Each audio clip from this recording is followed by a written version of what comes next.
অষ্টমীৰ দিনা মা আৰু মই ওলাই গৈছিলোঁ অকণমান, যিহেতু ঘৰৰ ওচৰতে দুখনকৈ পূজা আয়োজন কৰিছিল আৰু তাতে গৈ দেখিলোঁ খুব ধুনীয়া থিম লৈ তেওঁলোকে পূজাভাগ আয়োজন কৰিছে আৰু তাতে মোৰ এগৰাকী স্কুলৰ বান্ধৱীক লগ পালোঁ, জংকী।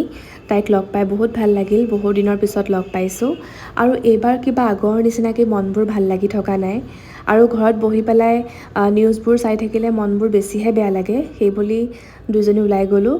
এইটো মিনি ব্লগত মই অষ্টমী আৰু নৱমীৰ দিনাখনৰ একেলগে ক্লিপছ কেইটামান এড কৰি দিছোঁ আৰু এয়া নৱমীৰ দিনা দুপৰীয়া আমি গৈছিলোঁ নগাঁৱত থকা ৰামকৃষ্ণ মিছন।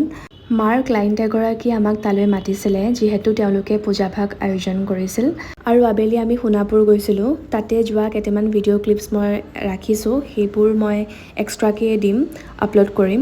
তাৰ পৰা আহি আমি বহুত দেৰিকৈ আমি গৈছিলোঁ ITI ফালে নগাঁও আৰু প্ৰত্যেকখন পূজা মণ্ডপত জুবিনদাৰ গান, জুবিনদাৰ ফটো আৰু মানে সকলোৱে শ্ৰদ্ধাঞ্জলি জনাইছে।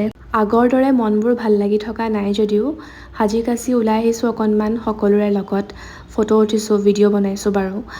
যি কি নহওক, মা দুৰ্গাই সকলোকে ভালে ৰাখক, সকলোকে শক্তি দিয়ক আৰু জুবিন দাই অতি সোনকালেই ন্যায় পাওক তাৰে কামনা কৰিছোঁ।